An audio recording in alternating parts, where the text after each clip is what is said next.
Marcus Allen, NFL Hall of Famer. Redskins fans might loathe the man for what he did to this team in Super Bowl 18, but it's a pleasure to have Marcus Allen on Washington Post Live, brought to us compliments of BowDogFootball.net. And Marcus, look, you're a Hall of Famer. Your career stands for itself, but that one play may have defined you, at least in the eyes of many fans around here. Do you remember that to this day? Of course I do, but I would have thought that you guys would have forgiven me by now. So what's it like for these guys? It's Thursday. Super Bowl coming up on Sunday. The families are starting to come in town. Are the nerves starting to pick up for the guys out there, you think? I don't think so, especially with the Patriots. You know, they've been there before. They know the routine. The Giants, several of their players have been there as well. So I feel like these two teams have the veteran leadership. They know what to expect. There is a lot of outside pressure, but I think these guys are focusing on the job at hand, which is obviously one team is going to, you know, either win it all and do something amazing in the process by going undefeated, or the Giants are going to upset them. So it's going to be, I think, a great game to watch. I'm going to be sitting at the edge of my seat and enjoying every bit of it. Hey, Marcus, Mark Stern from Talk Radio 3WT here. And, you know, I've talked to Brian Mitchell about his role in the Super Bowl and getting on the field for that first time. He said he was so hyped up that the game seemed to just blur by for at least the first 10, 15 minutes. Did you have that same kind of experience, that you were so hyped up that it was just moving so fast and it took you a while to get into the rhythm of the game, or were you just right in the flow right from the get-go? Just the opposite of Brian's. I was actually... the game is slowed down so amazing. I always describe it as time travel, because I was running at warp speed, but everything around me was in slow motion. So, and that's sort of where you want to be, because I was my awareness was so keen that day, guys. It didn't matter. I remember, I think it was John Vicinda saying, "Nothing on earth could stop the Raiders on Black Sunday." I know you guys don't want to hear that in Washington. No, it's great. It's in true. Washington, it's true. but it just felt like one of those games. And I remember, because I didn't play the first time that we played the Redskins early in the year, that they beat us. I think it was 37-35 or something like that. We had about 4 or 5 guys that didn't play.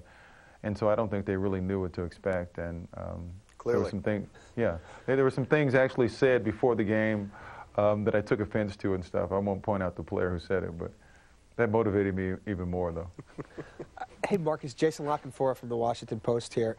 You obviously were a part of some pretty special teams, but for any team to win 19 games in one season, it still kind of blows my mind. At what point did it start to become reality for you, where you're like, hey, I think they might actually do this? I mean, was it week 10, week 12? Is there any point where you kind of came on board the bandwagon and said, maybe this is the best team we've ever seen? Well, I don't know if it's the best team we've ever seen, guys. I mean, I look at the AFC East, and it's probably one of the worst divisions in football. So there was a couple of, I would say, easy games there. I mean, don't get me wrong, they're a very, very good team and have a chance, obviously, to become a great team. But it's hard to say because of, you know, different errors and things like that, whether they're the greatest team of all time. Or if you're relying purely on a record to suggest that, then I don't think that's particularly fair. But they are a great team. They're going to do something special if they play well on Sunday. And but the Giants obviously have a lot to say about it. Hey, Marcus, what is the best team you've ever seen? Regardless of one-loss record. Everybody, you know what? I don't know. It's hard to say. You look at the Steelers teams in the past. You look at the 49er teams, and they were great.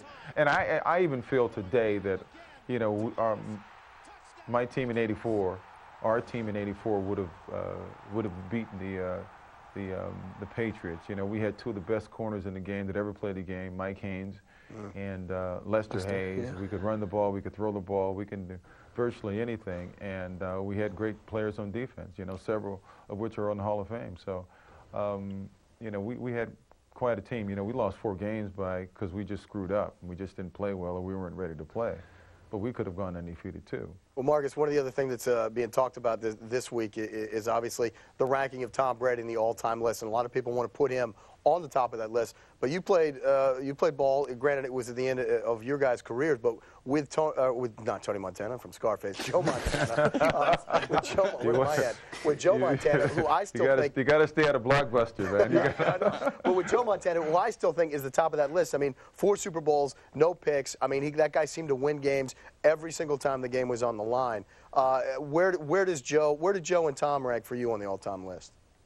Well, Tom is my friend, and but I had the pleasure of playing with Joe, and I say this, just in all honesty, guys. As much respect I have for today's quarterback, I have a lot more respect for the guys who played, I think, in an era where there weren't as many rules, when you can actually hit the quarterback, you can actually intimidate the quarterback. Today, if you barely touch him, the league has basically legislated that these guys are the most important players in the field, and we can't touch them, we can't do anything to them. So, I mean, it's nice to stand back there and to throw the ball and have all the time in the world to do it. Even that said, Tom is a very accurate quarterback, and he puts the ball in the hands just like Joe Montana did, just perfect passes. Marcus, you touched on sort of that degree of impact or violence with the quarterback. Do you think it was a different game in the early 80s when there wasn't, guys maybe weren't making as much money? It was a little meaner. You didn't have everybody having group hugs after every game, and you had some crazy characters on those Raiders teams. I mean, was it a meaner game? Intimidation was a great part of the game back in the early 80s and 70s. And I can understand trying to protect the players, but I've seen helmet-to-helmet calls that would have never been called today. You really can't, I mean, if you take one step and hit the quarterback today, that's either a penalty or suspension. Back in the day, I mean, you would hit him and drive him to the ground and step on him, and he would remember that the next play, and possibly be scared to, throw it in your direction or, get the ball out of his hands if there was anybody close to him. But today, it's a little different. Marcus Allen, Pro Football Hall of Famer, Super Bowl 18 MVP, coming on Washington Post Live. Compliments of BowDogFootball.net. Marcus, it was great to have you on Washington Post Live. Thanks a lot. Thanks a lot, guys. You guys take care. All right, time to hit a break here on the show.